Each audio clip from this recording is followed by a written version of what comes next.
Okay, pet peeve time. So this is a big pet peeve of mine. Um, the empaths out there who only want to read and learn about stuff that is specifically said to be for empaths. Now, why is this a pet peeve? Why am I upset about this? Is because when you're an empath, you have a highly sensitive body. At least, I don't know. I'm sure there are empaths out there who don't. There's always these mixes of things in people that are surprising. But I think for most empaths, you have a highly sensitive body as well. And it's really, really helpful to understand your highly sensitive body. So being an empath is like having this super sensitive energy body inside a sensitive physical body. And this is two different layers of yourself, of your life that you have to understand because they interact with each other. Okay, so your empath energy self is picking up on all kinds of subtle energy phenomena, and this is also impacting your body. Your body is going to respond to some things. Sometimes your body may even try to help you purge by trying to vomit or getting nauseous, but you cannot physically expel energy even though your body is going to try. So your body gets confused by this, okay? So there's an empath element there for sure. But at the same time, apart from all that, you pick up on more stimuli, including sounds, smells, visuals, noticing things about people. And so you get overwhelmed more quickly. And this is a problem for highly sensitive people. And this is a problem for empaths. And this is a problem for clairsentient people. And this is a problem for very intuitive people. And so all those, well, not all those, because some suggestions out there are really unhealthy and problematic, but the healthy suggestions for empaths are very good to use when you are also sensitive to energy in certain ways, because the better you manage your physical stress and your psychological stress and overwhelm, and the better you can feel and process your own emotions, the easier things are going to be for you.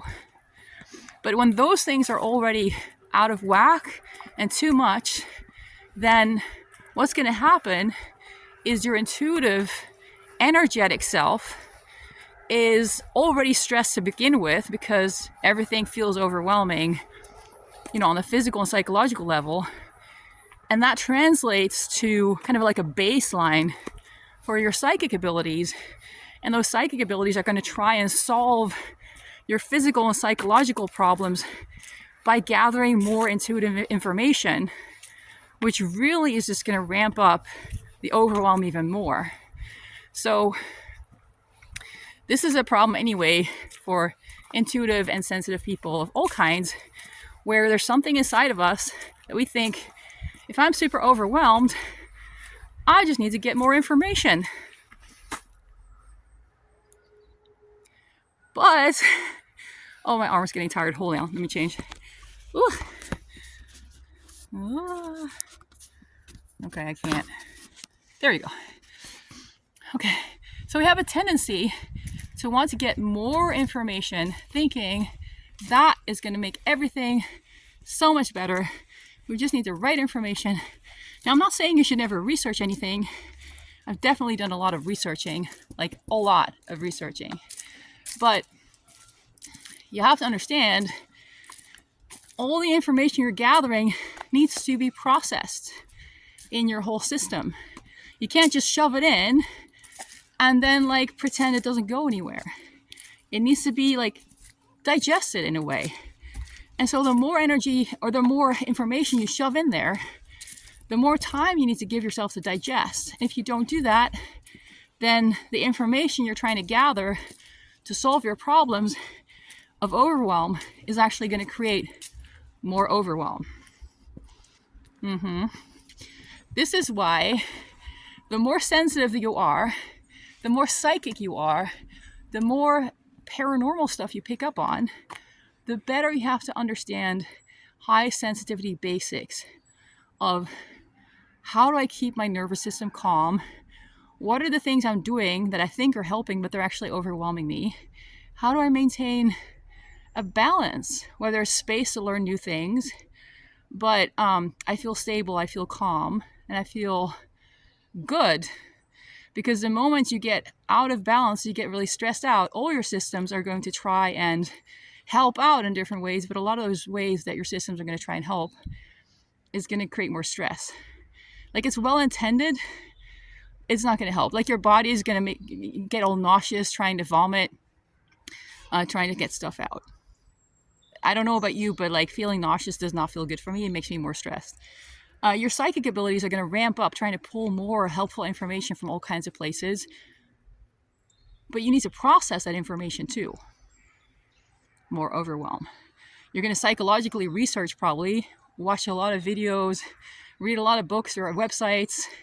But are you giving yourself time to let it all settle and sink in? Because if you don't, that's going to add to the overwhelm. Okay, so switching arms again. So I know that it's really important. Like, the more sensitive you are, the better you have to understand the basics of relaxation and overwhelm. But a lot of people don't want to learn that because it's not cool and it's not impressive. And they want to jump straight to the advanced techniques that are like the really complicated stuff. The magic-y kind of stuff, And a lot of those people are jumping to those things don't know the basics. Sometimes it's people like running in spiritual circles, wanting to learn like advanced meditation of some kind, but they don't even know how to make a basic meal. Like, hello. I've actually given this advice sometimes to people and they don't really appreciate it, but hey, that's what I do. So I had somebody come to me years ago. He was very, very stressed out and overwhelmed. And he was really focused on learning all kinds of spiritual things and tools. I don't remember what, but he was very into all of that. But he didn't have his life basics covered. He could not make food for himself. He didn't have a job. He didn't need a job because daddy was paying his bills. But this guy was like the age, like my age. He was my age, and he's just like living off daddy's money with no life skills, no practical know-how. So I said, dude, you need to take a cooking workshop and learn like at least 3 basic recipes you can make for yourself. He did not like that advice. I doubt he took my advice, but sometimes that's where you need to start.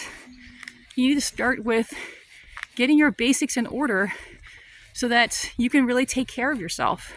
Because the more paranormally gifted you are, the more you need the practical life, physical basics to be in order.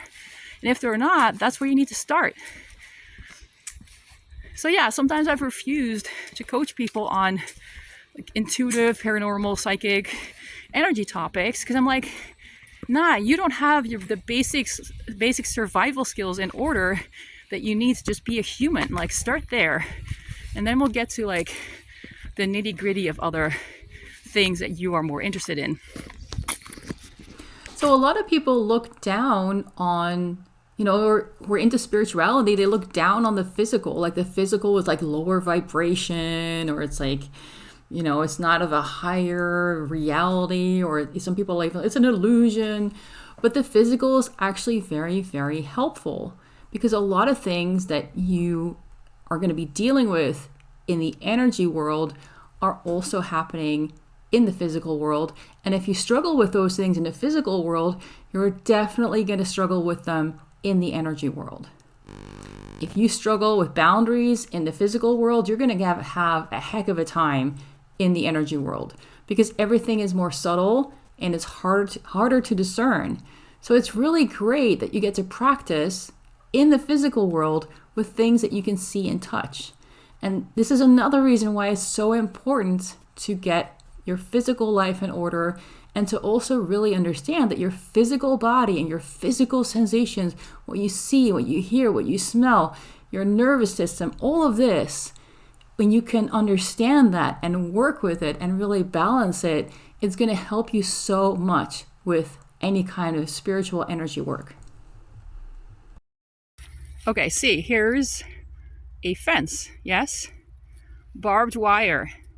Even if I wanted to walk through here, I couldn't. This is helpful. This is saying, don't go here. This is not yours. Very clear. But in the energy world, there are no fences like this. You can walk kind of everywhere, including in spaces where you really shouldn't be going, or it's none of your business. So you need to have really strong ethics of your own. And you need to have ways and the awareness and perception of boundaries. And I think this gets misunderstood.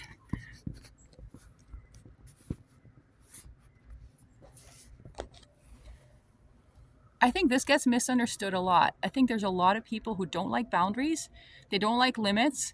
They don't like being told no. They just don't want to do whatever they want when they want to do it. And then they think that the spiritual world is like their dream landscape. They think that like psychic stuff is like, oh, this is where I can do whatever the fuck I want with no consequences, no ethics, no boundaries, no limitations, no rules. And that's really not true. And this is why, I think this is why there are so many messed up psychic experts. Because they see this as kind of like a free-for-all space where they can make up their own rules.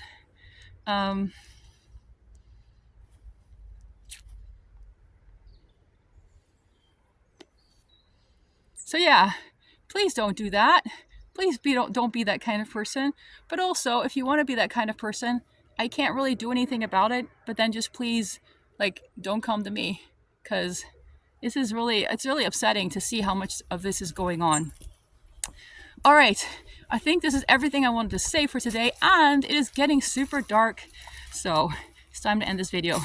All right, thanks for listening. Bye-bye.